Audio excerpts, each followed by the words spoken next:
Hey everyone, we have to update the screen programming, and so Representative Carlin's going to give a presentation while I try to do that. Hi everybody, Jonathan Carlin. I'm a state representative for the district that includes Smurfit. And so I was just going to give a quick update on, we had an environmental quality council meeting a few weeks ago now, November 13th. As I think most folks here and on Zoom know, Environmental Quality Council is an interim committee of the state legislature. So when we're out of session, interim committees meet. Those committees oversee certain agencies. They have other statutory duties as well when it comes to rulemaking. The Environmental Quality Council oversees DNRC, DQ, FWP, among some other smaller things. And so we basically had a full day hearing on Smurfit, and you know, in short, it was really productive. We had all the state agencies there. We had EPA, and then the CAG was really front and center. Jerry, Elena, Bruce was there, and I think what I was really happy about was that, you know, a lot of legislators really don't know much about Smurfit, especially legislators from other areas. So for them, this was a chance to really understand, you know, what is the site, what do we need from the state, and what sort of pressure do we need to be putting on EPA to make sure that we get, you know, thorough, comprehensive, and timely cleanup. In discussion with EPA, the primary focus was on the quarterly sampling, which is something that the CAG has requested and been vocal about. There's a technical working group meeting next week regarding, you know, basically both sides are going to be presenting evidence for whether we need quarterly sampling or just sampling twice a year. So we made it, I think, pretty clear to EPA that, you know, we want to see sampling that is quarterly and in wells that align with what the CAG wants. So I think that was productive. And then the other side of it was just working with the state agencies, because, you know, while EPA is sort of in the driver's seat, the state agencies have a really important role. DEQ, for example, plays a consultative role. So they are in the room for all these meetings. We want to make sure that the state agencies understand the perspective of the CAG and of the community. And so I've really appreciated the collaboration we're seeing with the state agencies. And just an example of that, DNRC, which oversees the Dam Safety Act. We need to really understand liability issues on the berms. That's something that we're going to be looking into more. And then also, you know, there's outfall pipes trespassing in the river. You know, Elena's really been taking the lead on working with DNRC to figure out, you know, how do we get these pipes out of the river? They're trespassing on state trust lands. So things like that are, you know, are all happening right now. It's been good conversations. So I'm just really appreciative of the CAG. You know, and we had former mill employees, Larry testified and did an excellent job. And so it was a really great day. And I know that there's a ton of interest from legislators. I've been getting texts, calls, emails. People really want to know more. They want to stay on top of what's happening. They want to know what EPA decides. And so I'm really confident that this is sort of the beginning of what's going to be a good conversation. There's legislators that want to come take a tour of the site as well. So I think this is all a good direction to go in. And I think the executive branch and the governor's office is also keeping a close eye on things. So happy to answer any questions, and I'll continue to keep everybody posted too as there's any developments. Next week you're meeting? Well, so the next week is the technical working group. So that's not legislative related. That's between the state agencies, Missoula County, and EPA, and that's in the BRPs, and that's where basically there's going to be discussion about sampling frequency. I believe that's in Helena. I think Elena can probably provide more info on that than I can. I just don't want to say anything that's incorrect, but I believe it's in person in Helena, and then you can watch. Correct. Yeah. Okay. And you can watch on Zoom. So I'll definitely be tuning into that, because I think that'll be an important meeting, and the first of additional meetings to figure out what exactly this additional sampling is going to look like. And I'll just, you know, also add on that point. You know, one thing which came up a lot during EQC was about trust, and the idea that, you know, we've got the scientific arguments, right? The PRPs present their arguments. The the counties presented their arguments when it comes to sampling frequency. But from my perspective on this is, if we're talking about a place where we're going to be living again, where people are going to be working, we need to make sure there's that trust that they know that this area is safe, it's been sampled, and the cleanup is going to target the contaminants. And that's something I'm really pushing on the EPA, understanding that there's a real trust gap here, and we need to close that. Thank you, everybody. Thank you.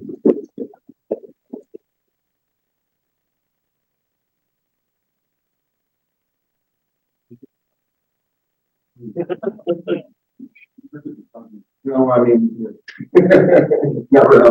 Go on this time.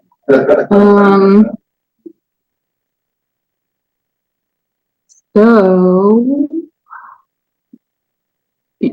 sorry everyone, the remote's missing. We don't have a computer today. I just, let's see. I'll just try and connect us. So is that on you?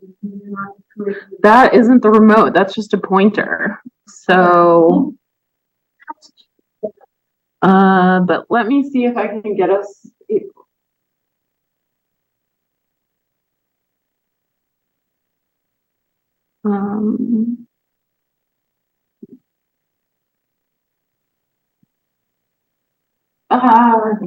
Just hit cancel. It won't do that because it has to be updated. It's possible on the screen share. Yeah, it should be. I brought one with me because this has happened before, but. Have that cable in your bag.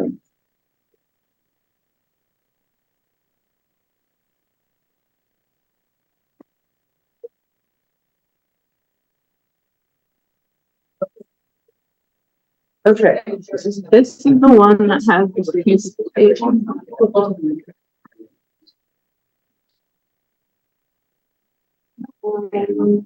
Yes.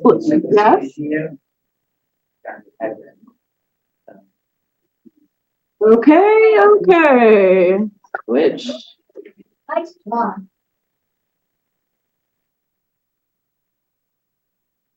Why don't you guys read the SSCAG mission statement and I'll keep making sure. Maybe we should start with introductions. Maybe go around the room. I think Nolan Evans, County Health Department, and a real backbone of this SSCAG effort, I might add. The county cooperation has been amazing, especially Elena. I'm Bruce Simmons, and my wife Barbara, known as Bunny, and I'm retired Forest Service hydrologist, and I volunteer to work with the SSCAG on this stuff, and retired breeding teacher. So, David Schmetterling, Montana, for 1200 work. very nice Swarr mill. Zack, DeLuca, I'm a student at University of Montana. Andrew Wilcox, University of Montana. I'll introduce why we're here shortly. That's all this side of the room. Matthew Swarr, I'm a PhD student at University of Montana. Dylan White, PhD student here. Mark Belong, environmental and civil engineer. Mr. Vice, community member out here in Frenchtown, also running for county commission in 2024. I'm Nick, and I'm with Newfields. Jewel Fresno. I've been Charlotte, student at University of Montana. Julia Parker, community programs at Gilder. Jonathan Carlin, state representative. I'm Michelle Gutierrez. I'm the senior John Tester's office. Peter Wilson, community member. Serena Butler, master student. Riley Anson, master student. Logan Brower, you're a master's student. Arlen Harrison McGillen, also a master's student. Claire Gilder, PhD student at UM. Great, welcome everyone. Okay, there's a SSCAG mission statement that it's a one sentence paragraph, so excuse me when I don't read this, but to serve as a trusted liaison between the community, the Environmental Protection Agency, and the Montana Department of Environmental Quality by becoming informed, sharing this information with the public, and engaging in the Superfund process to ensure the restoration of the former Smurfit Stone Mill site to a healthy ecological state. Recording in progress. So I think with that, are we on now? We're on. They've just been looking at me, unfortunately. But Right. now we're recording and people can see the screen and they'll be able to see the presenter. Are there any corrections to the last minutes that were sent out? For anybody? So I don't, I did have one correction that I did make. I can't remember what it was now, but it was one misstatement. Okay, thank you. which one's yours? And I will, if everybody's on the mailing list, I'll send out the information on connecting into the meeting next week on the sampling meeting that they're gonna have. They have sent it out, but there might be some people tonight to sign it.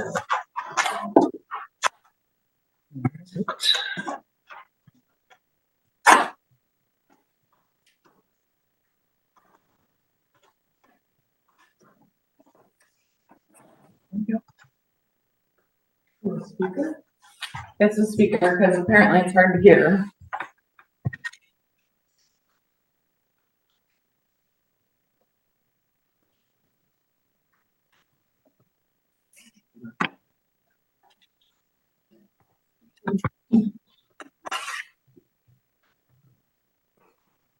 Did that throw us off of the thing now? Okay. This is like, okay.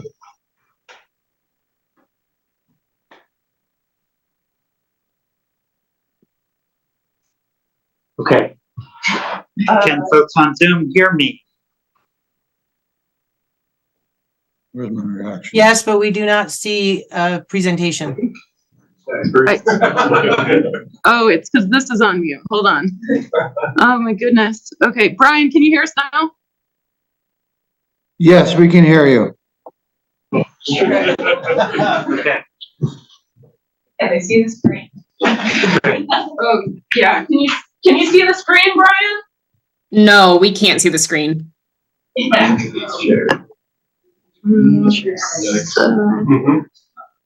I might do it. Okay.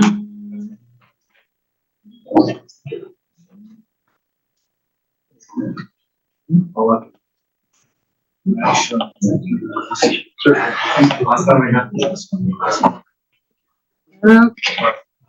think you want to present. Yeah, I'm just trying to find The mouse.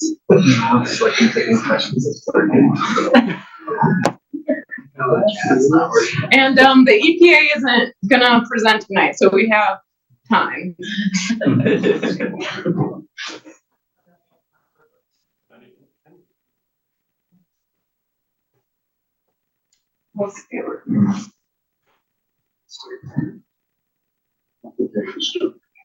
Okay. Can folks on Zoom see the screen now? Yes. Okay. Great.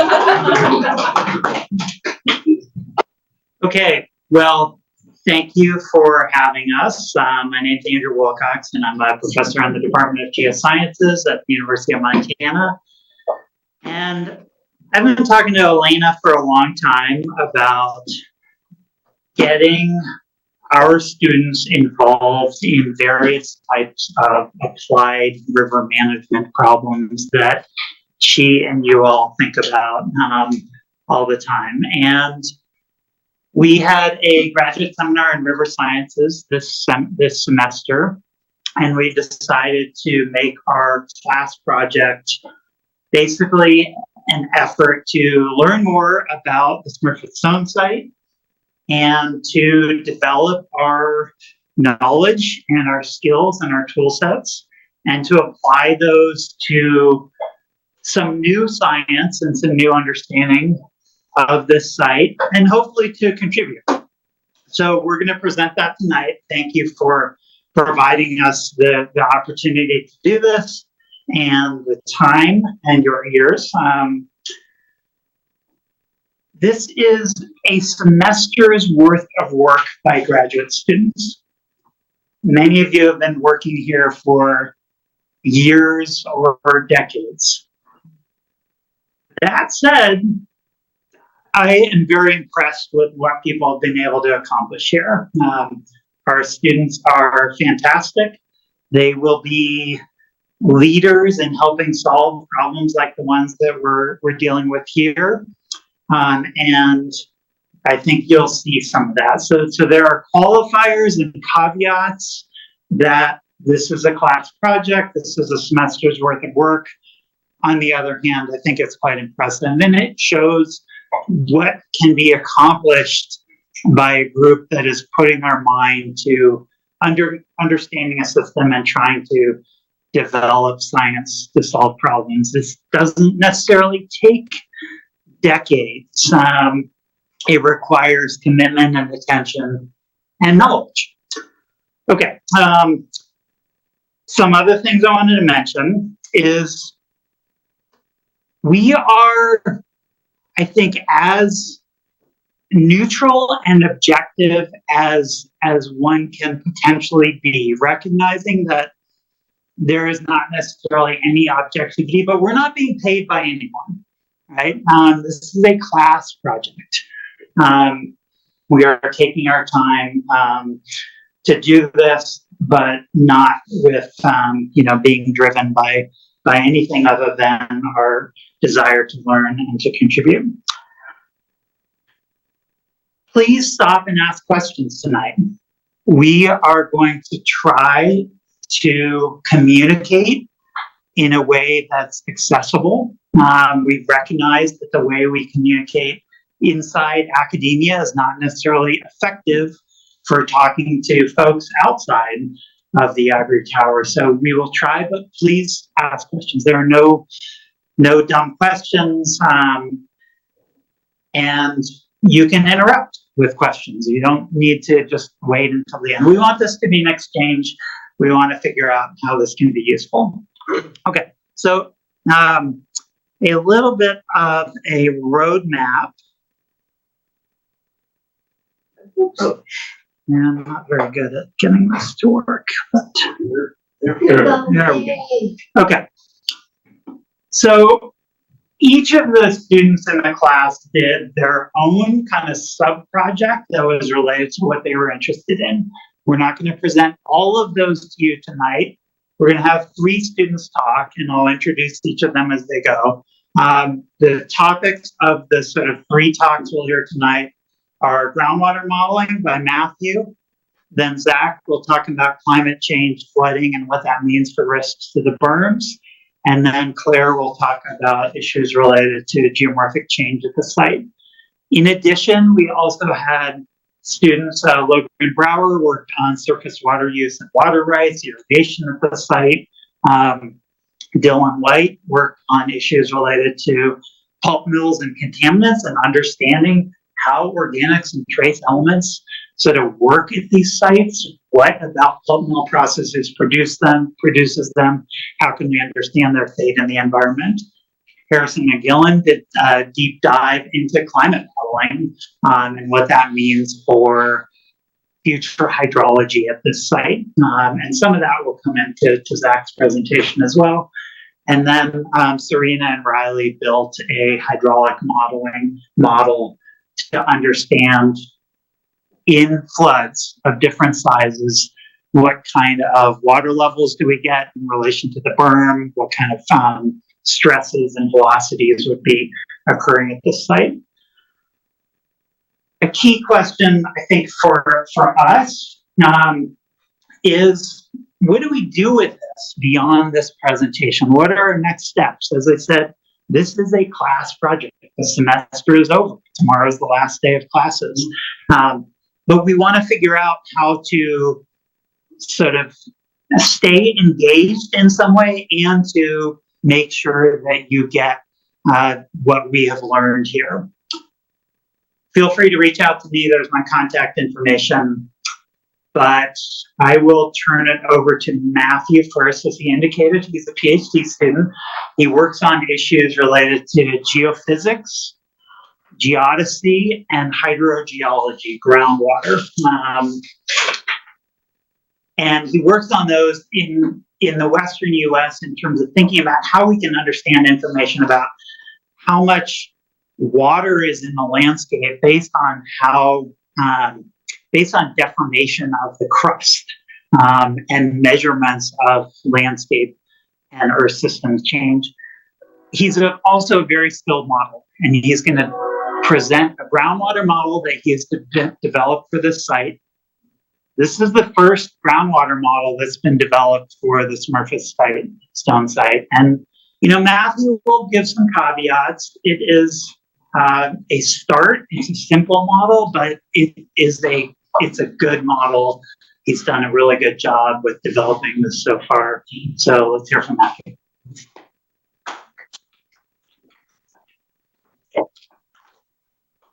You want to switch it over and find yours? Should be. Is it already open?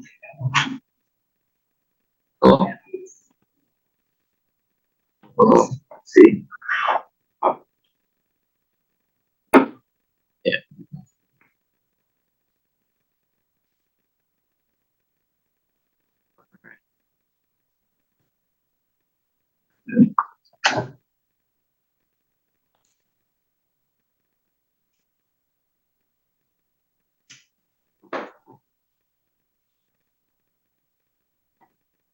See. It's not, oh, okay, it's a second. Okay. I assume that everyone on Zoom can hear me and People usually text me if it's not working. Okay. Yeah, thank you, Andrew, for this introduction. So I'm Matthew Swarr, a PhD candidate. I work primarily at Gilder Martins, if you know the faculty or people in Missoula. I'm also co-advised by Peyton Gardner, who's a hydrogeologist by trade. But yeah, I'm a geophysicist, but also a modeler. So I try to use physics and math to understand the world and build models. And here in this project, I'm interested in simulating or predicting where the water table is in the surface of the earth, particularly in the Missoula Valley. And we're trying to ask questions of if contaminants are entering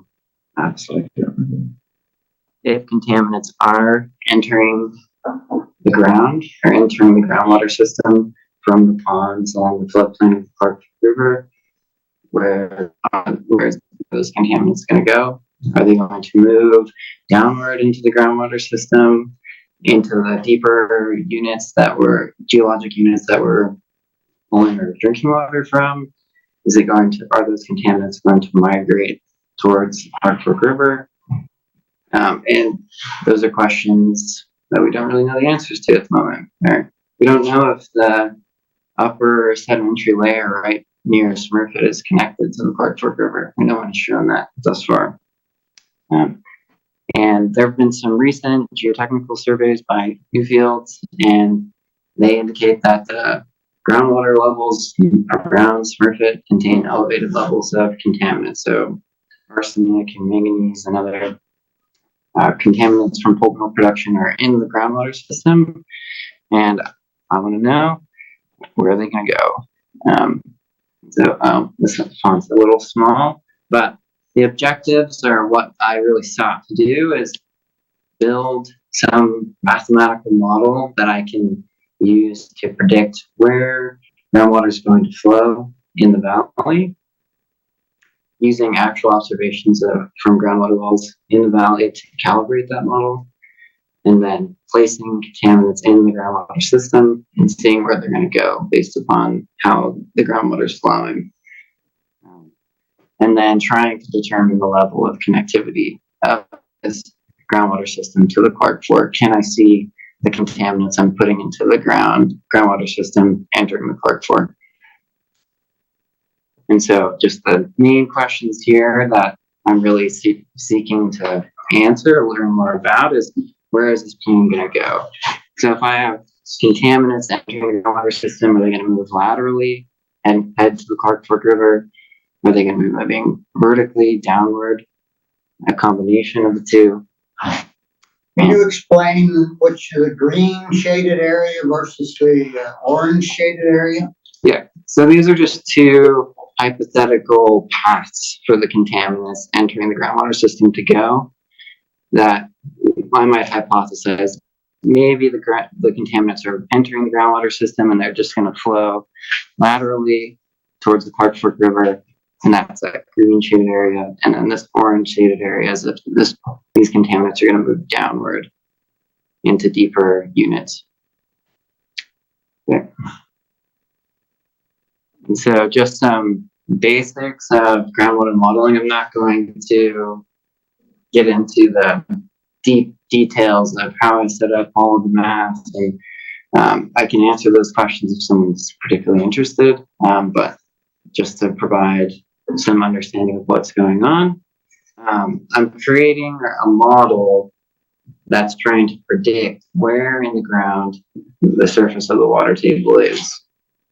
And to do that, I need some understanding of the study area. So in our case, I need to know what the elevation of the surface looks like, what the geology or the different rock units beneath the ground look like, and their different hydrologic or hydraulic properties, so how fluid can move through them. And then I need to know a little bit about precipitation, so how much rain or snow is falling in the Missoula Valley, and how much of that is entering the groundwater system. And then other information about are there rivers or streams in our area, are there irrigation ditches that have water in them, things like that. And this is just a conceptual model here that kind of shows where in the groundwater system this water table may be. And an important thing for us to understand, if I'm going to try and determine where contaminants are going to go, we need to think about how the water table varies throughout a region. So you can think about groundwater, where it's going to flow is that as similar to pressure, where groundwater wants to flow from high pressure, where the water table is high, to where the water table is low.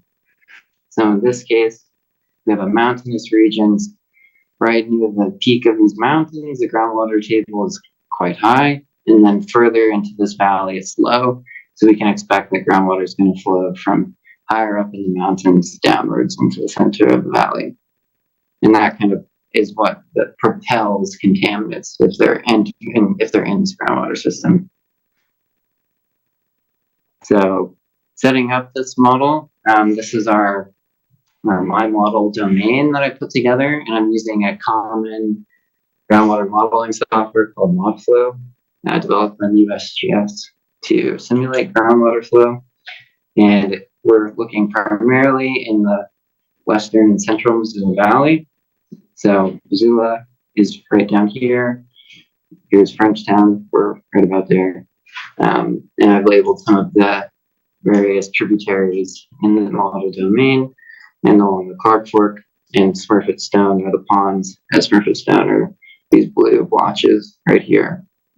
And I'm simulating groundwater flow in 3 of the main geologic units within the Missoula Valley. So this is from the EPA, but it matches my model for the geology quite well, where we have a thin sedimentary layer that's primarily sands and gravel across the entire domain, or across the entire model.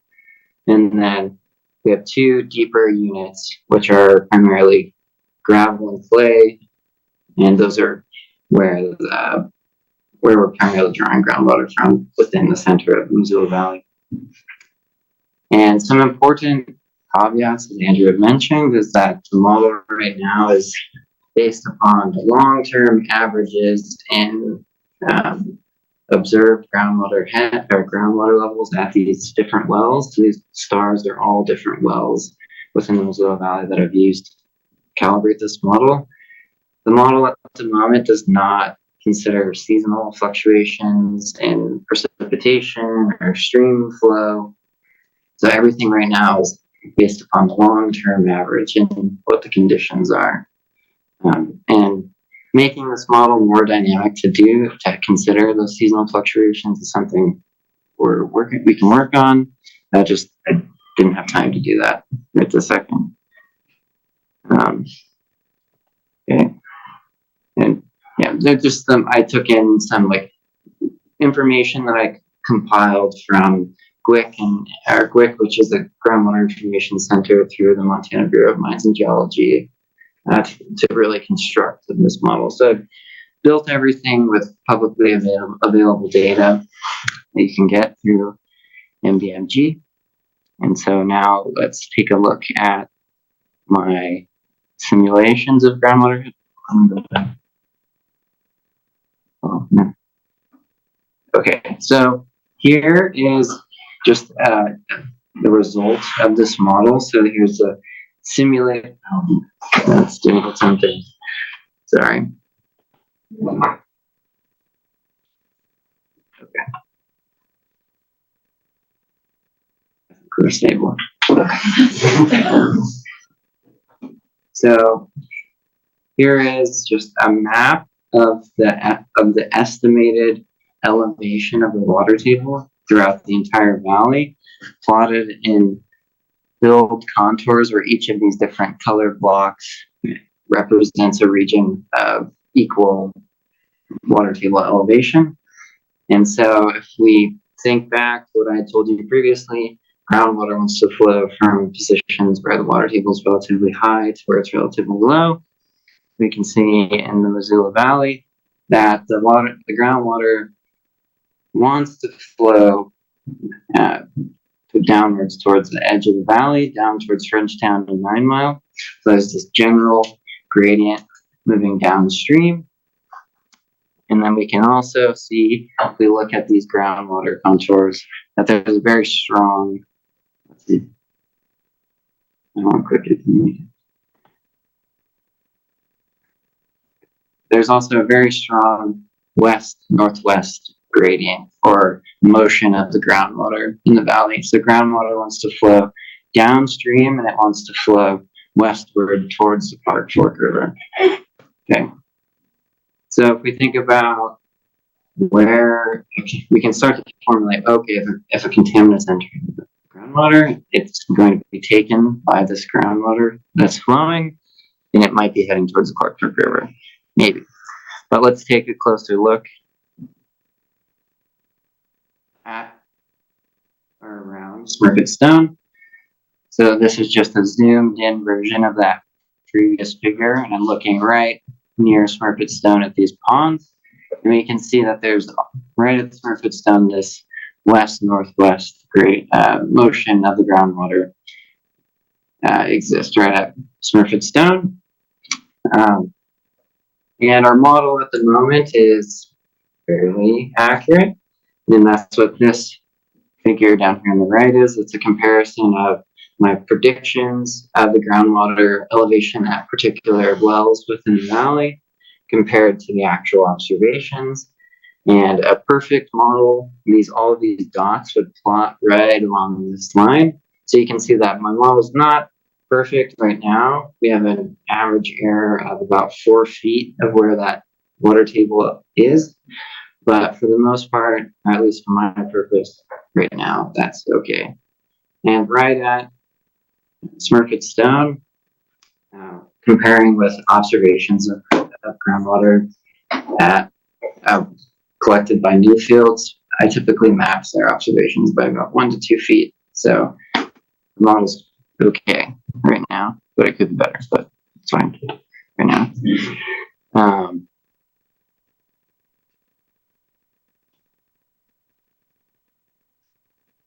So this is a lot of text, but this is just, I'm now going to transition a little bit from I've estimated or simulated where the groundwater is in the Missoula Valley, and now I want to place the contaminant in the ground and see where it's going to go.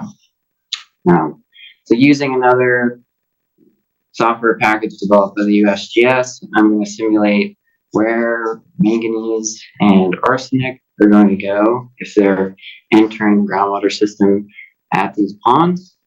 And I'm going to show a simple scenario where I'm holding the concentration within these ponds constant for about 60 years. And then I'm going to say that the concentration of contaminants within these ponds is now 0. So essentially we've cleaned everything up and there's no new contaminants entering the system. And as we've also said, this is a bit of a simplified model at the moment. So something that we know contaminants can do when they're flowing through a groundwater system is that they can get stuck on rocks and on the soil. And sometimes these contaminants precipitate out and get stuck in other sediments. And it really slows down their transport.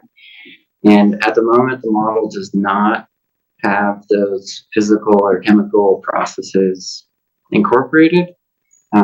We can work on that, but at the moment, these contaminants are just flowing very freely, very nicely. Caveat. Yeah. So I'm going to show you, I'm going to click through a few slides where I'm showing the plume or the contaminants entering the groundwater system from these ponds. And I'm just going to march forward through time. We're going to see where they're going. So I'm placing them within these ponds. And if we step forward in time, we can see that this contaminant plume is kind of spreading out from the ponds. So we keep marching forward. Continues to spread out.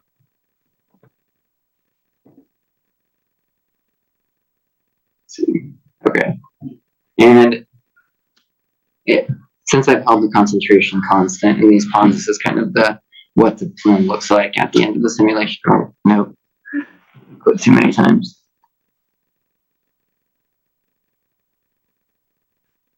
Way too many times. Sorry.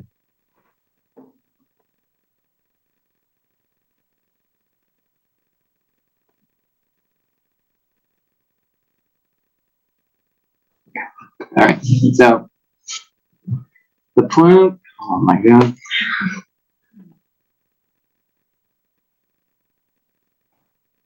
All right, so if we look at our plume now after I've let it move for a few steps forward in time, we can see that the contaminants being released from the ponds generally want to move westward, or in this case down here, a bit southwest, but towards the Clark Fork River in this uppermost sedimentary unit, where these ponds are basically sat on top of.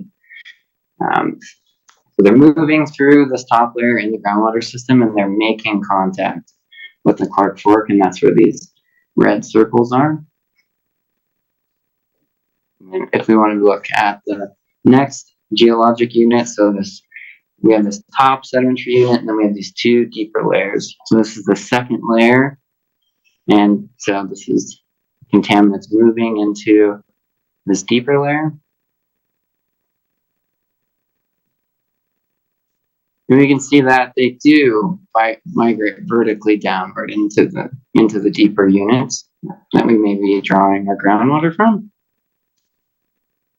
But sorry, they're not at as high of a concentration. So the yellow, I should have introduced this earlier, but the yellow is very high concentration of contaminants, and as you're getting down towards blues and purples, it's lower concentrations of contaminants. So it's moving down vertically, but maybe not as much as making it down there. And then if we look at the very bottom layer, and this is the main layer for groundwater and agricultural water in the region, stepping forward in time. I am stepping forward in time, believe me. Not a whole lot enters that that bottom layer that we're getting our drinking water from. A little bit does, but a majority of the transport of this contaminant is right at the top, in that top sedimentary layer where the ponds are resting. Okay.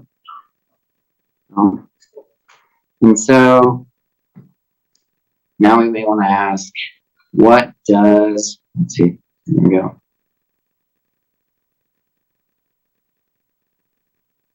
What does loading to the Clark Fork look like, or what may that look like?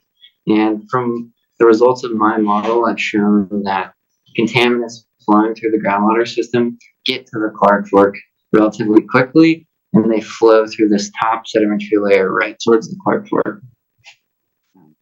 So what that may look like is if these contaminants are entering the groundwater system, they may get to the Clark Fork relatively quickly. That's this kind of bluish line where we're seeing the rate at which a contaminant is entering the groundwater system is increasing. And I put a question mark there because, as I've said, I don't have these more complicated physical and chemical processes that may slow contaminants moving.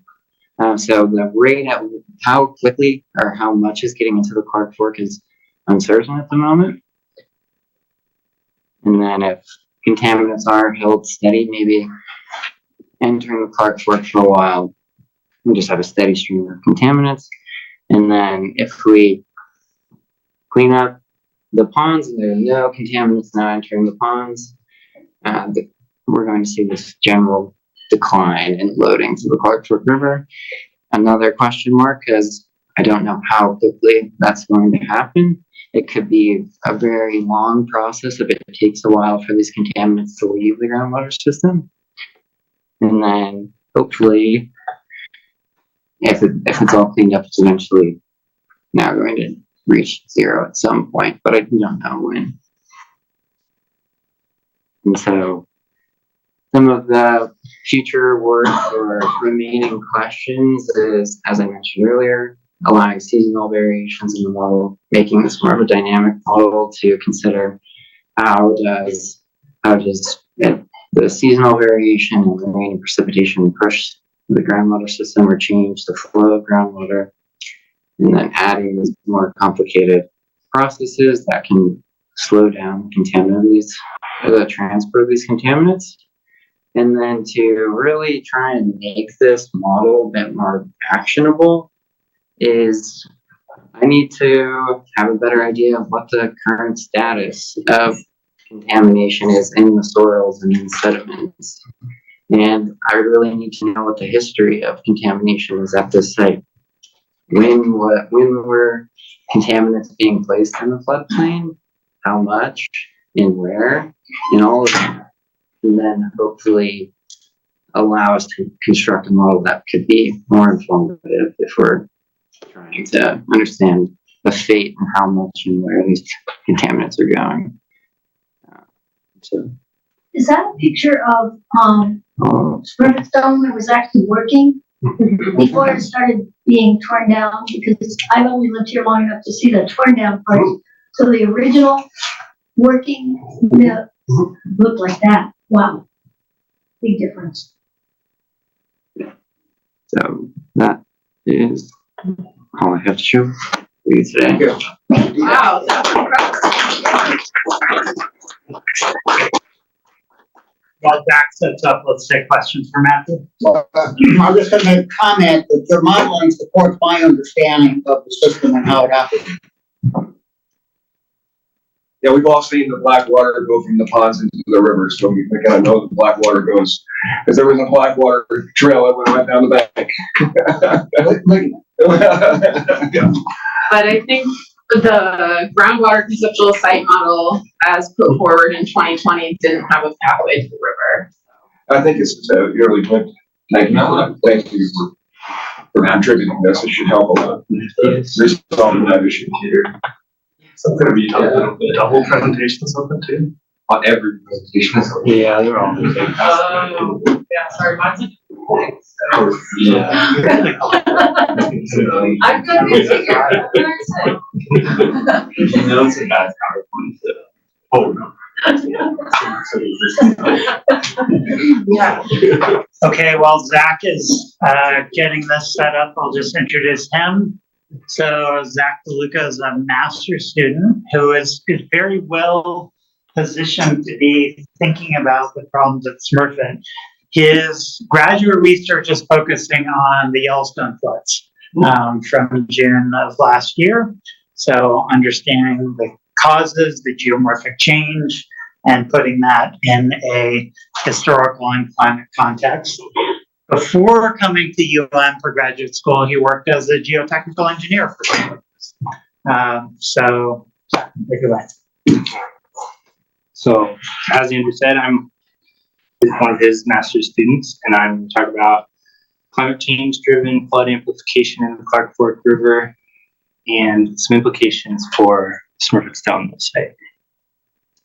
So, the purpose of this presentation is to identify some key factors that contribute to spring runoff in the Clark Fork River catchment and the anticipated influence of climate change on runoff hydrographs, and to apply those climate change implications to potential failure mechanisms of the berm adjacent to the Smurfit Stone Mill site on the Clark Fork River. And then a real quick summary of the findings is that flood magnitude and frequency increase as a function of increased precipitation, and that the number of days above flood stage, which is an important threshold that I'll expand on, could increase by as much as 400% in the future. And then we're gonna have a brief summary of the drainage area above the Smurfit Stone Mill site. The three main river basins, Bitterroot, Upper Clark Fork, and Blackfoot. The Upper Clark Fork is the biggest, but the Blackfoot and Bitterroot actually contribute more water to the Clark Fork below Missoula. And I'm going to reference a bunch of hydrographs that are all mostly from the Clark Fork below Missoula USGS gauge, which is just a few miles upstream of the mill site. And reference the productivity of the Blackfoot and the Bitterroot, and that's primarily due to increased precipitation in those two watersheds. They're also higher. So when I look at this is a map of precipitation with 4-kilometer grid cells. The high elevation areas get the most precip, and there's a drying trend from west to the east. And that's partially due to the influence of atmospheric rivers coming from the Pacific Ocean. And they run into the Bitterroot and Swans and dump all their precip. They don't make it over the continental divide. Which is to say that the setup for a Yellowstone style flood rain on snow precipitation event is there. We haven't experienced that, but it is a possibility. And then I'm going to talk a little bit about how to interpret hydrographs and different things we can pick out when we see something like this. There's discharge on the y-axis, which is how much water is flowing. It's a flow rate. The other part of the rate is there's an amount, and then there's also the time period that rate is flowing for. So we can think about the magnitude, the height of those peaks. We can also think about how long that flow is sustained. And then some things about the timing of the peaks. All the timing for these in this system are relatively similar, meaning that each of those watersheds is peaking at the same time. And then we can also think about the hydrograph in terms of the probability of any given flow occurring. So you hear a lot about the 100-year flood or the 10-year flood. Another way to think about that is that the 100-year flood has a 1% chance of occurring any given year. It doesn't mean that it's the biggest flood in 100 years. It means it's more referencing the probability of that event occurring. So I've got a couple outlined here. This is Q2, which is sort of like a bank full flood. It's river flooding, but it's meeting out over its banks. Flood stage is on the Clark Fork below Missoula is right near a 10% annual exceedance probability. And I'll talk more about that specific levels in subsequent slides, and then 100-year flood, which on the Clark Fork below Missoula gauge, we haven't experienced yet. Another way to think about floods on a river is the annual peak stream flow, and this is just the high flow for every year plotted with a couple of key milestones. Sort of berm construction at the mill site started in the mid to late 50s and then was sort of evolving until somewhere in the mid 70s, late 70s. And since then, we've had 4 floods that were bigger than where we've exceeded flood stage. One of them being 1997, which we sort of had a peak at, one in 2011, and then again in 2018. So we're going to look more at 2011 and 2018 in more future slides. And then I'm going to touch on berm failure mechanisms real quick. There's surface erosion from hydraulics, which is sort of like general bank erosion, which Claire will talk more about. And then there's sliding pressure from water pushing on the berm. This is like a landslide type scenario where water fills up the channel, and since there's nothing on the other side of the berm to kind of hold it in place, just pushes it over. And then there's seepage, which is a result, which I'll expand on, but it's water flowing under the berm. So if we think about the schematic of the berm, and we've got fluctuating water level, there's also a water head. Just explain real quick what brown is, what the blue is. So this is a profile of the Clark Fork River and the berm in Smurfit. So we've got the mountain on the west side and berm on the east side. And the blue line is the Clark Fork within the berm. So it's above, this is the bank, it's flat where the river generally is, and water level is going to go up.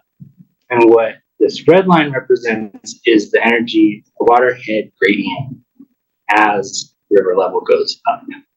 This is expanding on what Matthew is talking about, where water wants to flow from high head to low head. In this case, the low head is on the outside of the berm instead of within the berm. As the water level goes up, that berm, or that head gradient increases, and the water will start to eventually make its way through the berm to the ponds.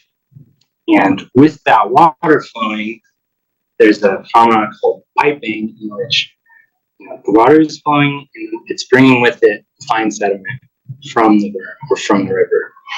And as that sediment is being transported out of the berm, it's creating voids, which compromises the stability of the berm. And this has been documented in Newfield's 2018 report from the high floods that year. The seepage started around flood stage. That's where this thinking about flood stage as an important threshold for the stability of these berms comes from. And they were repaired. The Army Corps of Engineers came out and looked at them and seemed to say that you should shore them up, but it's not uncommon for piping to happen on levees during high flows, but it's generally preferable if it doesn't happen. And so now we're going to take a step forward and think about precipitation in the future and how that will affect flows. Before we can do that, I wanted to talk about where my climate projections come from. They come from the 5th National Climate Assessment that just came out on November 14th. And there's a lot of different ways to talk about climate projections. This one's for the year 2050. That's a key thing to remember. And we're going to talk about the intermediate and high scenarios. So these are like RCPs might be a more familiar term, but this is 4.5 and 6.5. They're not cranking the knob to 11. They're sort of like the bounds of what may be probable. So in 2050, this is the outline of the Clark Fork River Basin watershed, and an intermediate scenario, which is sort of that global warming level 2 or RCP 4.5, and the high scenario. And in the intermediate scenario, the average increase for all of these counties is 4.1% increase in annual precipitation. For the high scenario, we're looking at an increase of 7.3% by the year 2050. And then there's also going to be an increase in days of extreme precipitation, which sort of corroborates what everybody's seeing. The wets are getting wetter, the dries are getting drier. We have these wild swings, it's dry one year, wet the next. 0 degrees on Christmas one year and 50 the next. And then this is a little bit of the research that Harrison did on Vic and another sort of climate model. And these are their projections for a similar time period under a low emission scenario and then the sort of extreme. And what they're showing is an increase in mean stream flow and shifting towards earlier peaks. But another thing to take note of is that the volume of water under this curve doesn't change significantly. So there will be more extreme highs, more extreme lows, but they will sort of balance out. And we can deduce that there will be bigger floods. Additional research from the folks that put together those stream flow projections. We're also involved in this research on flooding in the Columbia River headwaters. And I'm just going to read this quote from one of these papers that they can deduce sensitivities of flood magnitudes ranging between 1% and 2% increases for every 1% increase in the annual precipitation.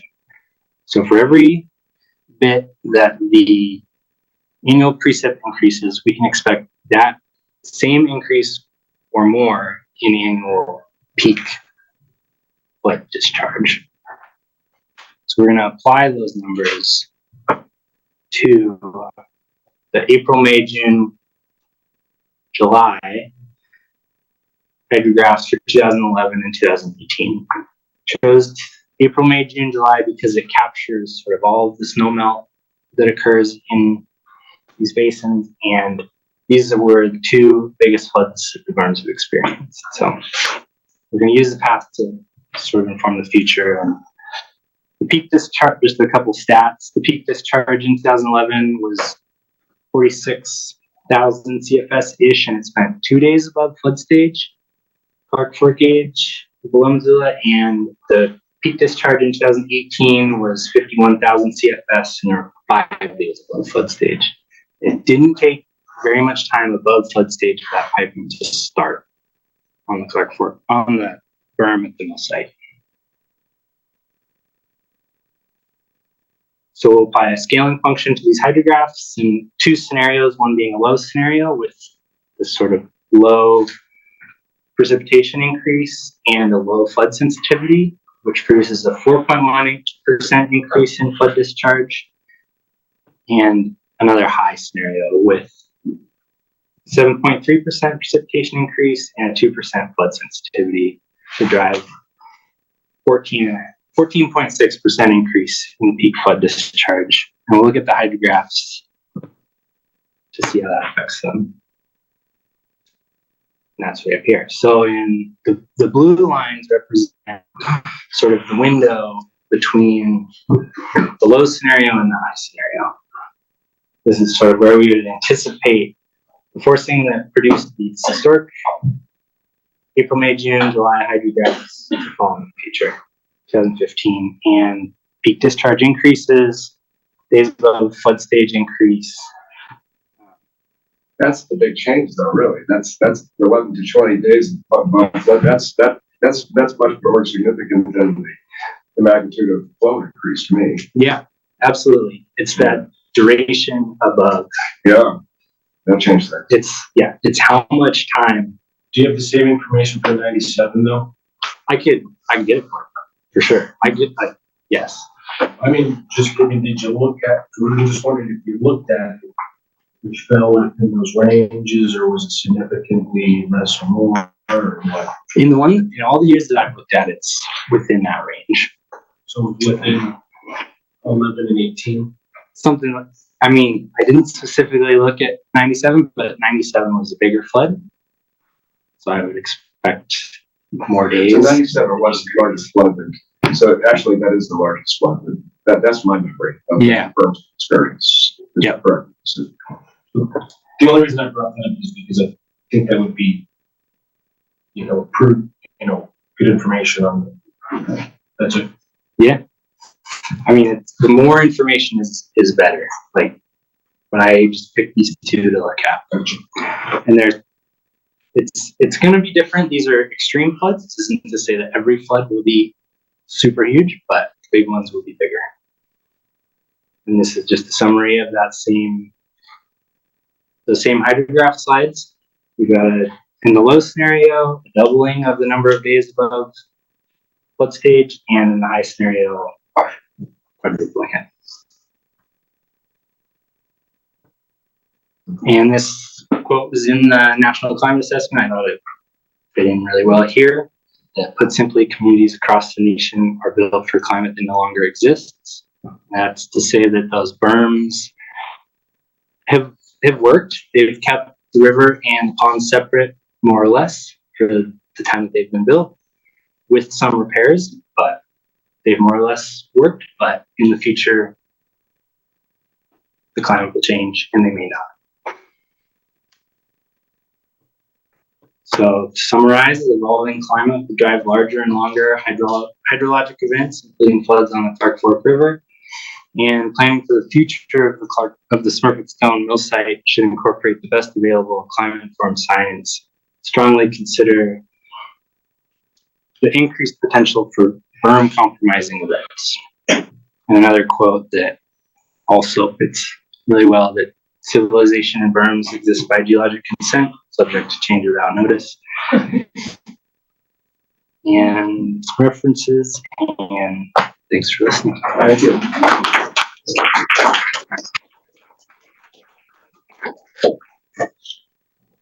Questions for Zack while we change over?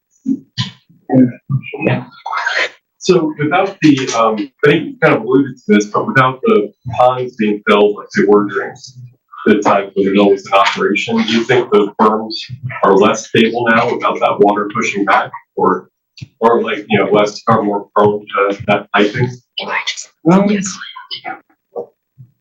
My sense would be to piping. I would, because it's driven by the gradient, and that gradient isn't there anymore. I'm not sure what the level of how much water was stored in those ponds. I don't know, but if they were filled to the same level, it wouldn't be that great. Yep. I have a question, David. Could you contextualize maybe with Matthews with like when a river is gaining or losing, why the grading might be towards or away from the river?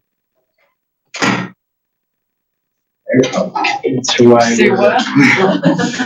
a river might gain or lose groundwater. It's particularly the groundwater or the. Yeah, I mean, I don't. I would want to look at like a bigger picture map of the. I mean, like seasonally, like when groundwater is recharging in the springtime, or like base flow when it's towards the river, like why that grading might be different. Oof. Like I said, I'll give a simple answer just in the interest of time.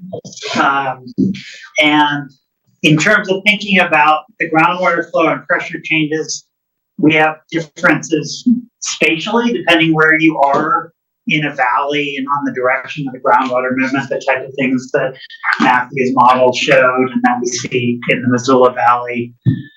And you have differences seasonally just based in terms of how much water is present. And one of the things our class, in addition to this project, was we dove into the literature to see what's been learned about seasonal variability of river floodplain connection in places that are very well instrumented, where people have done these studies. And there is a lot of documentation that not only is there the spatial variability, there's also seasonal variability in terms of how water moves, which makes sense, right? We can see that with our eyes when looking at the rivers. And it also is that's happening in the subsurface as well. How's everyone doing? All right. Great. Of course, if you I don't want this to be too formal, so if you need to stretch, step out, ask questions, whatever, by all means. Well, I guess while there's one question I was gonna have is first a suggestion, since EPA is not largely in attendance tonight, and maybe a few of them are zooming in, but maybe a presentation for their benefit would specifically would be beneficial at some point. The other would be whether or not there's a written document that could be shared.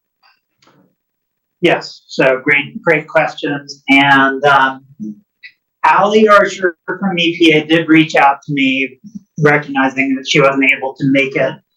The meeting is recorded, so they will get versions of they will get these talks. I could not commit to giving them another separate presentation, just given end of the semester, and most of us are going to be at the American Geophysical Union meeting in California next week. We are going to write this up. The challenge is to do it in a way that recognizes both the time required for that writing and also the bandwidth on your end for digesting this type of material. So our goal is to write something up that has an executive summary and has some take homes with bullets, and then has some supplemental information with a little more of the sort of technical nitty-gritty for those that want it. So I guess I would suggest that your audience might not just be the general public here, but focusing on the decision makers. Yeah. And I think an in-person meeting that would allow interchange of questions and discussion would be better than promoting them. Recognizing that you guys all have limited time, and maybe some money can be brought up for that. I'm sure. I mean, I could contribute to give out a gas money or whatever. So yeah, I think it would be beneficial. Agreed. Okay. Dave, did you have another question or comment? Yeah. Okay. Well, our last presentation is by Claire Gilder. Claire is a PhD student in our department who also happily works in my lab. And her primary research is up in the Nyack floodplain of the Middle Fork Flathead, where she studies interactions between the surface water, the groundwater, the vegetation, and channel change. So very applicable to thinking about this site. She also has spent time doing an internship working specifically on pulling together information about Smurfit and working with Missoula County. So she'll be talking about geomorphic change. So thanks, Cliff. All right. So the questions I set out to answer in this particular talk, I'm going to be pulling both on my part of the project and some information from Riley and Serena, who did the hydraulic modeling. So the two questions that this presentation is setting out to answer is, how much geomorphic change has the Reach Clark Fork River adjacent to the Smurfit Stone Mill seen since the establishment of the mill? And then how would this change affect flow in the channel? And then what are the implications of that flow change on the berms? So spoiler alert, the construction of the berms removes the channel's connection to the floodplain. It increased the energy of the flow in the channel. So the hydraulic modeling that Serena and Riley did showed that the wastewater ponds behind the berms will not be inundated unless the berm is compromised. So just to give a brief review of the previous floodplain mapping that's been done at the site, in 2021, there was a channel migration zone study for all of the Clark Fork and the Bitterroot by Karen Boyd at Applied Geomorphology. And specifically at the Clark Fork, or specifically at the Smurfit Stone site, I took a screenshot of one of their findings. You can see, to give you some orientation, here's the upstream most end of the berms. There's Albert Creek, and there's the final end of the berms right there. The Clark Fork River at Smurfit Stone is highly confined. The channel migration has, of the historical migration zone, which is in the blue, you can see that 17% of the non-bedrocked non-bedrock wall bank line is riprap. This restricts 500 acres of the channel migration zone that would normally be accessible to the floodplain, are now no longer accessible for the river. So and you see where the riprap is and where that restrictions are. So the second floodplain mapping I just wanted to bring up is the FEMA map and the Missoula County map, which are very similar in this reach, but do have a few differences. This is the FEMA map.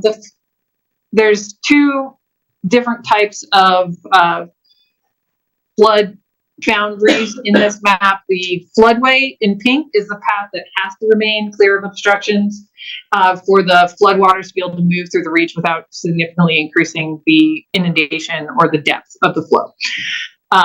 The floodway with the berms in place, the floodway pretty much follows the limits of the available channel. This goes from berm to bedrock, and there is no place that is not inundated in the 100-year flood in the floodway.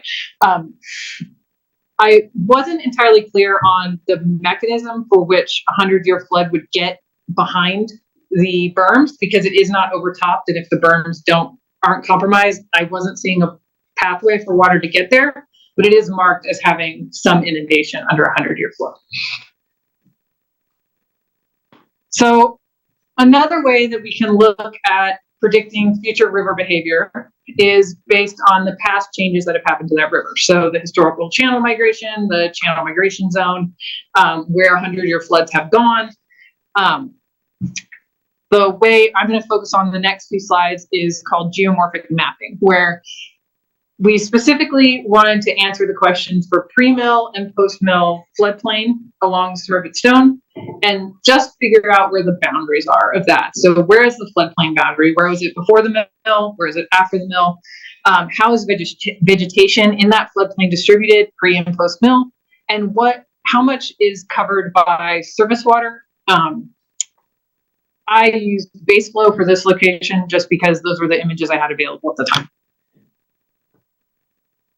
So this pre-mill imagery was gotten from the USGS Earth Explorer website. The earliest images that were available were from 1946. This was taken in August 11th. It had a very low base flow of 1,870 CFS. And I went and looked at all the records that were available from USGS at the below Missoula gauge, and there were no major channel altering floods in the 17 years of record they have before this date.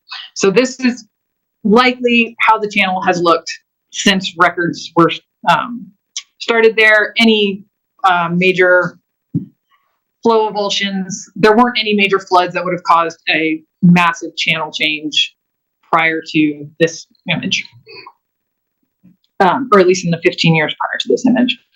So post-mill images I got from USGS Earth Explorer as well. Can you just go back to that last slide? Yes.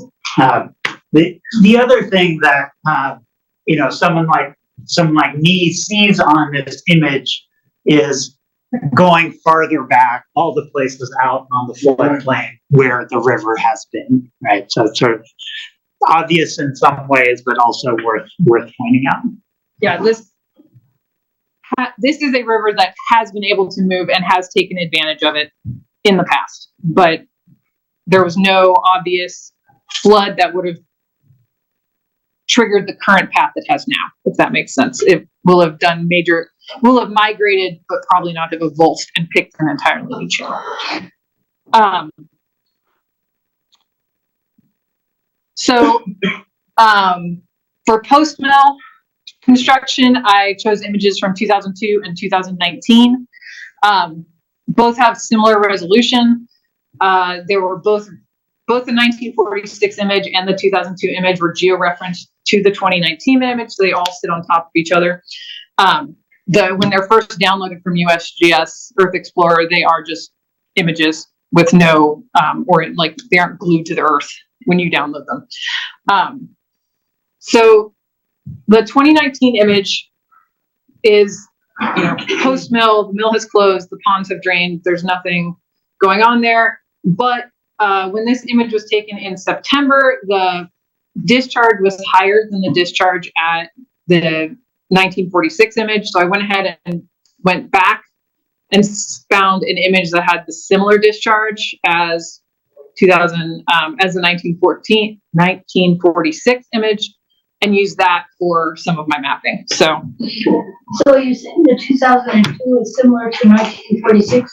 it's similar in that the flow in the river is the same. So the same volume of water is moving through the channel in the 2002 image as in the 1946 image. In this image, it's a little bit more. And when I initially did my mapping, it made a slight difference in some of my math. So I went ahead and found an image that more closely matched.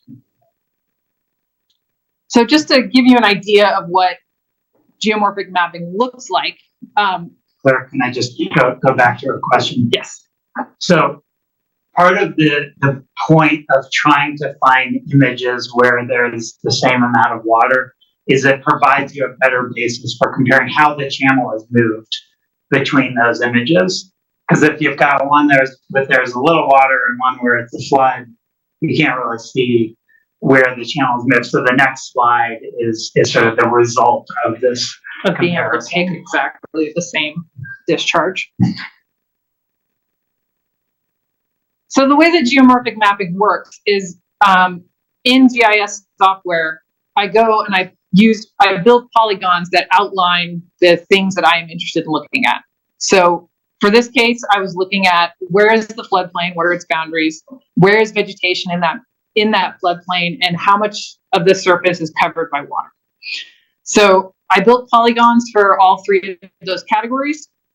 You can see in these images, flow is up. Berms are on the right. And I asked the GIS software to calculate an area covered by all of those polygons. So it's just by visually looking at these images, you can see that the area covered by floodplain and the area covered by vegetation has decreased between the two images. So we lost floodplain access and there's less vegetation growing in the floodplain. So to attach some numbers to this to compare each category, here are the two floodplains available. I have the 2019 floodplain overlaid on top of the 1946 floodplain. And in that, we lost 39% of the area available for the river. So for the vegetation, we also, you can see that the vegetation in 2019 is significantly lower than the vegetation in 1946, and we lost 61% of the vegetation coverage inside the floodplain. So disproportionate to the loss of floodplain. We lost more vegetation than you would be expected if you had just lost vegetation that was normally available in the floodplain. And then for our water surface extent, that is the area of the image that is covered by water, they're actually very similar. There was no meaningful change in the amount of the image that was covered by water when we're looking at the same discharge. So that tells me that the channel hasn't gotten narrower and deeper, or the channel hasn't gotten wider and shallower. So the same amount of water is being carried in the same volume of channel. I'm surprised the channel didn't get deeper. That was a surprise for me as well. Yeah. Oh, so you're saying, I mean, I guess I would have expected the same area, the same length of channel, or the image to have a smaller length of channel since it's gotten more confined. We would have lost channel length. Well, we didn't lose channel length. Well, not but because there's a loss, I'm not saying it right, which is the loss of sinuosity, which is kind of a larger point of the work. Well, interestingly, in the two images, we didn't actually, the center lines of these two, the channels is really the same. There's one downstream of the berms. You can see that the channel has slightly shifted path, but between pre-mill construction and post-mill operations, the center line was very similar. which isn't one phenomenon in these rivers that have a bedrock wall on one side and a active floodplain on the other side, is sometimes the river will get pinned against that bedrock wall, and for reasons we don't really know yet, we don't understand the processes behind it, it's very difficult to get the rivers to migrate off those walls. So right now the river is pinned against the wall, and it was in the 1946 image, it was also pinned against the wall. So there were some changes, but not a lot. Yeah, so just to summarize, we lost 39% of available floodplain, 61% of vegetation coverage decreased by, I've got a low battery. Oh, gosh. Vegetation coverage, however, decreased by 61%. So that tells us there's something. That tells me that there's something about the flow inside the available floodplain has changed and has discouraged vegetation from growing, because more vegetation was lost than just by what we would just expect by loss of area for that vegetation to grow. Could that be caused by a dam upstream? No, it wouldn't be. The one, my interpretation might be that one thing we're seeing is that the channel has not changed very much, right, at low flow.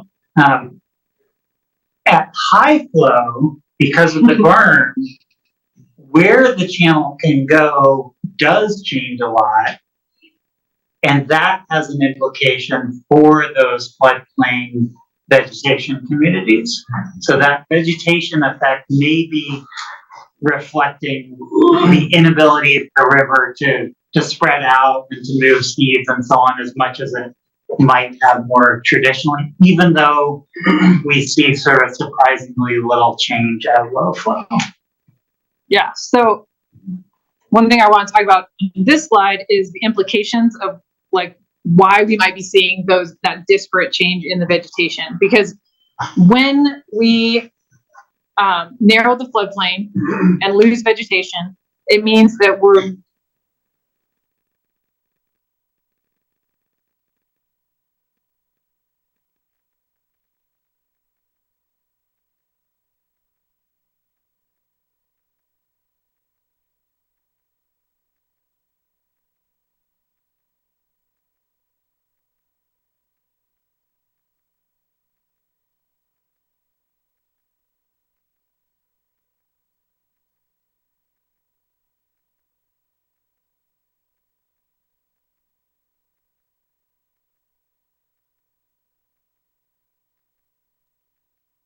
Well, I guess they lost us. Emma, if they're not able to answer your question, I'll ask Elena to get you the recording in some manner.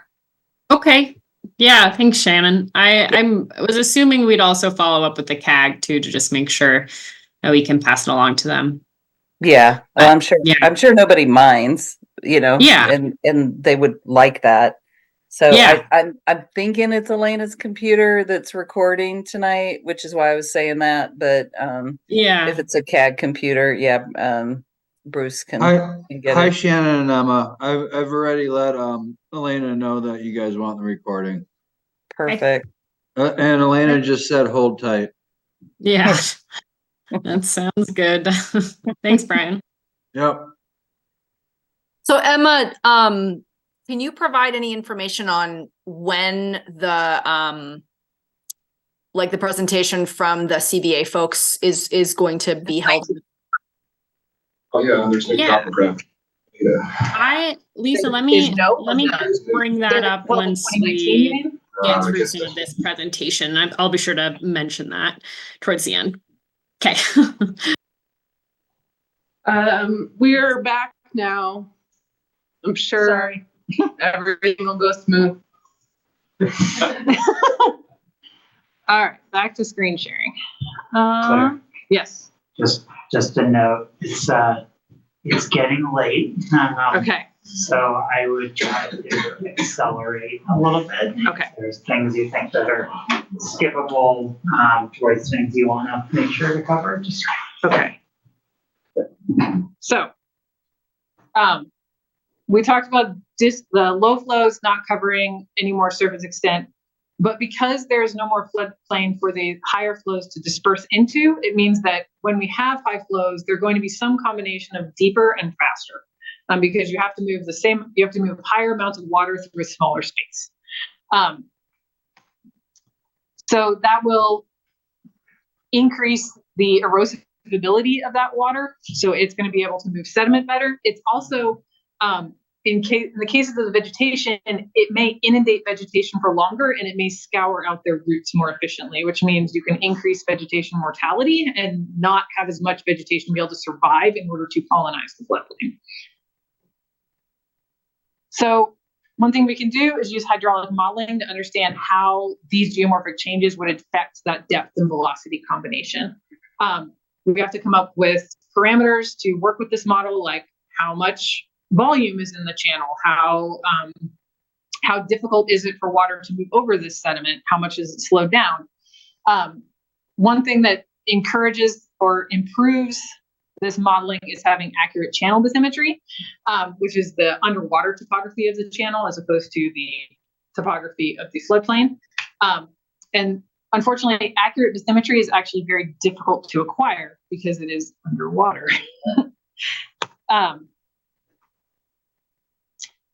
We used optical bathymetry to do this. I'll just go really quickly through this and not explain the details. Missoula County was generous enough to fund a drone flight for us to get the optical drone imagery that we can use to create bathymetry in water that is you can see through. So Clark Fork is a really good place to do optical bathymetry. We had the Office of Autonomous Aerial Systems flew the drone flights for us on the 24th of October. And then I processed all of those to create multi-band images, reflectance bands, and elevation products. Whoa.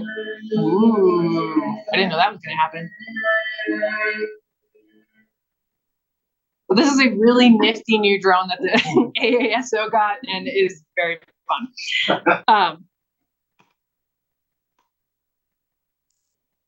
So the results of the hydraulic modeling, like Newfields found in their modeling, the flows do not overtop the berms in general. It took greater than a 500-year flood event in order to make that happen. But like Zack mentioned, berm stability is a known issue.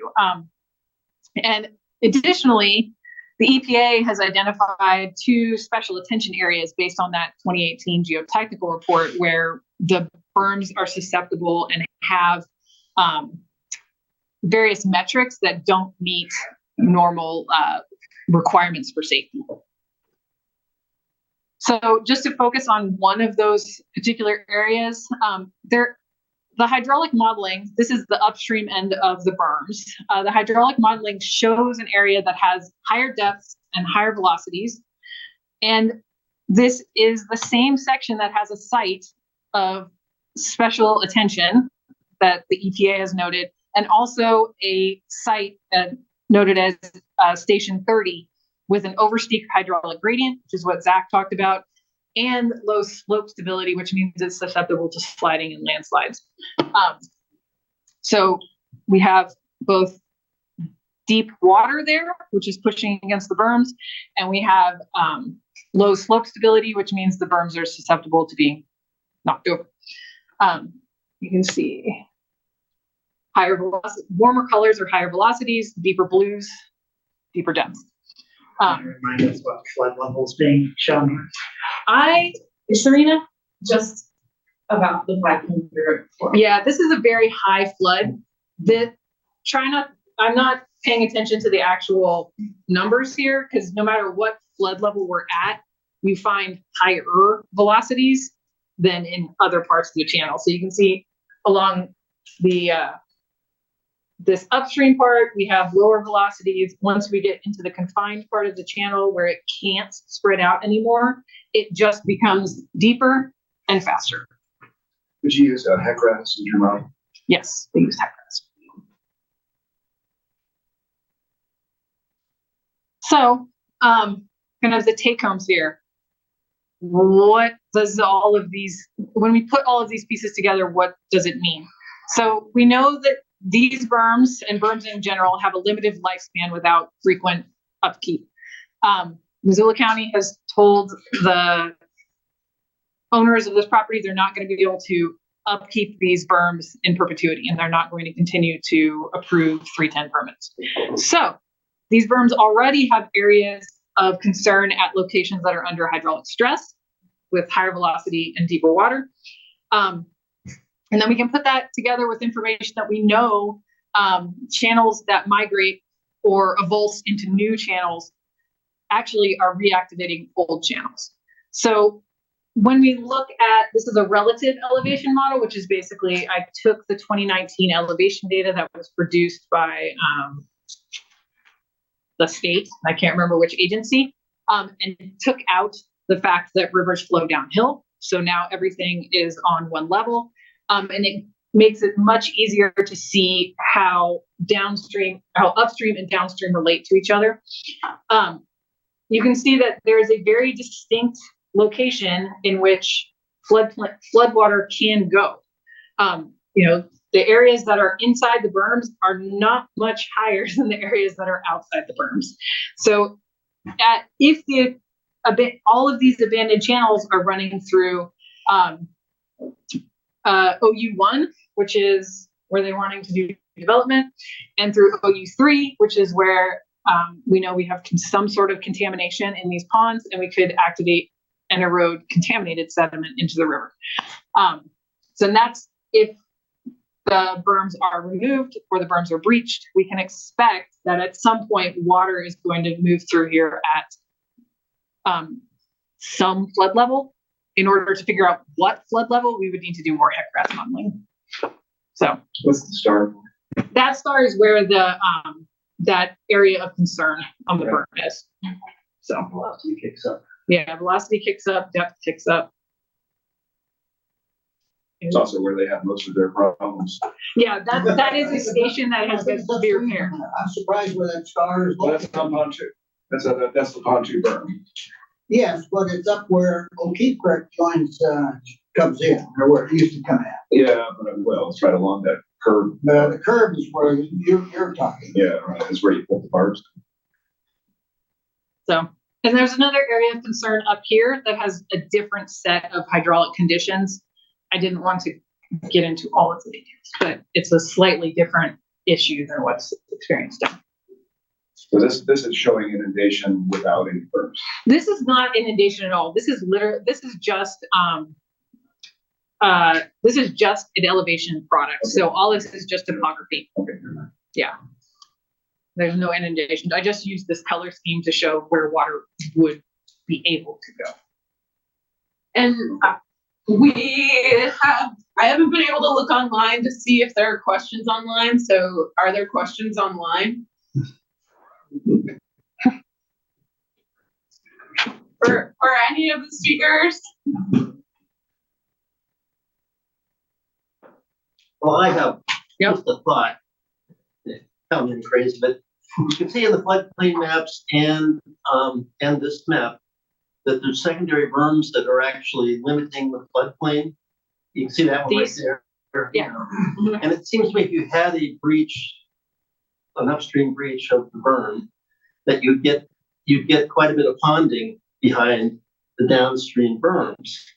And then you get the same kinds of pressures against the secondary berms you had on the primary berms, and you would have a risk of even a more complex flooding.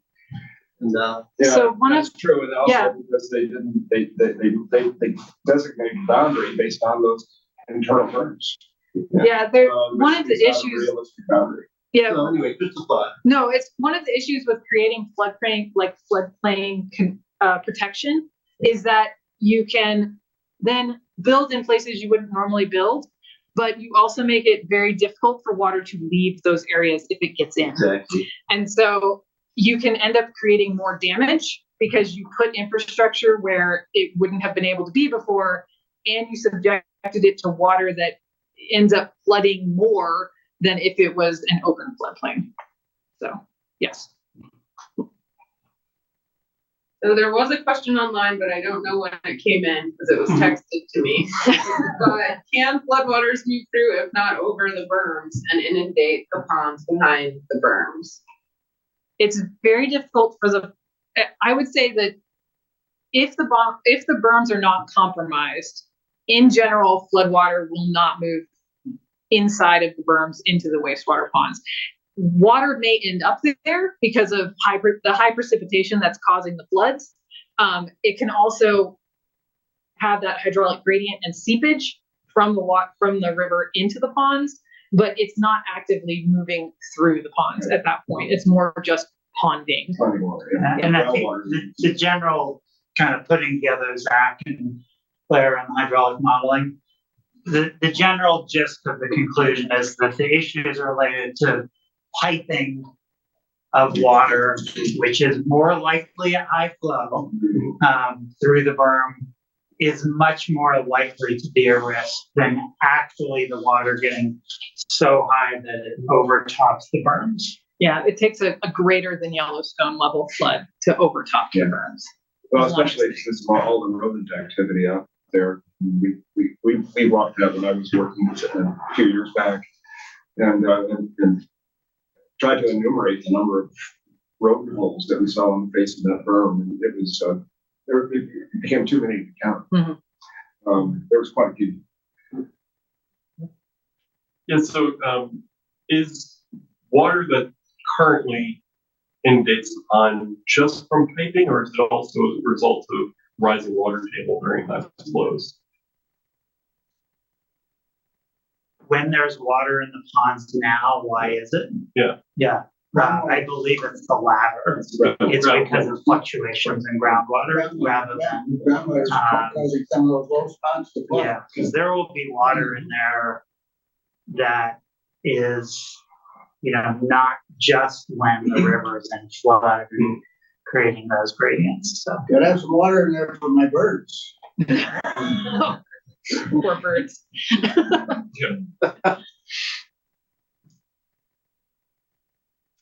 So are the birds getting contaminated water? No. They just need water, and, the food they get from the mud, and, it's in the pond. If it wasn't wet, there wouldn't be a bit of life in there for them to feed on. Just checking. I guess maybe a good question to end on is I'd love to ask any of the students, what was the most interesting or surprising thing you learned while you were studying Smurfit Stone? I didn't do the hydraulic modeling, but the scale of flood it would take to overtop the berms was impressive. It's a really remarkable. Smurfit will not be the only problem. I'm not contending that all around. We're gonna have a flood that's gonna wipe out the dikes, and Sewell's gonna be underwater too. Yeah, downtown's gonna have an adventure. That's not how the birds are gonna fail. They're gonna fail for time. So And then, that doesn't matter. yeah, it looks like we got one more question for Matthew. well, before that, Okay. just to, I like to be patient with giving time to answer questions. Any other thoughts in relation to Elena's question, including from those that have thought about this a lot but haven't necessarily chimed in tonight?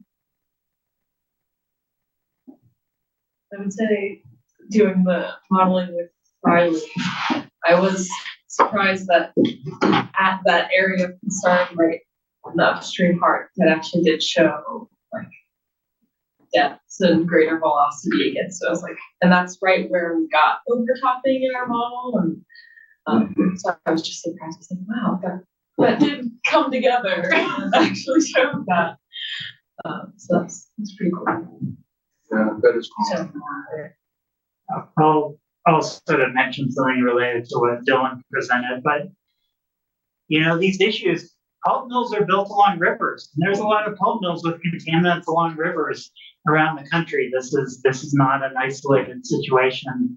And often in management, we treat them as if they're isolated. We don't necessarily learn from other instances of cleanups and science and so on. So moving forward with this, hopefully we will be able to sort of take advantage of what's been learned elsewhere and or to inform future cleanups of pulp mills along rivers.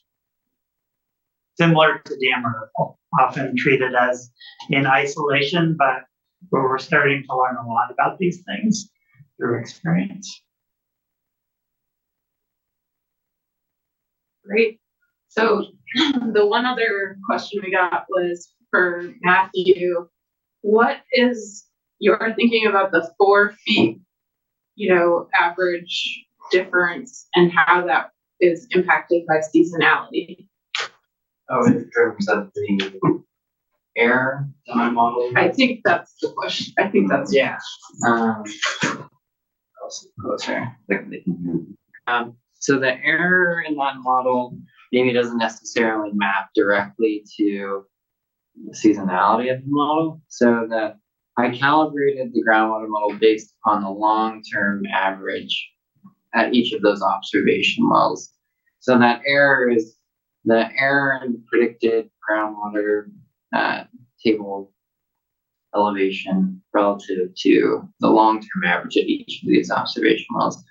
But incorporating seasonality in the model is what will, if we have these variations in precipitation entering the valley, that's going to disrupt the flow of groundwater. So it's not always constantly going to flow the same direction, but if you have this fluctuation in inputs and outputs into the groundwater system, that kind of changes where the groundwater wants to flow, and that's going to change where the contaminants are going to flow. Any other questions online?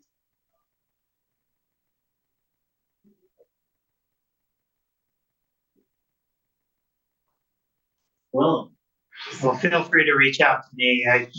Elena's got my contact information, and I can try to get answers from the people that did the real work here. So pass it on to you. Good presentation. Thank you very much.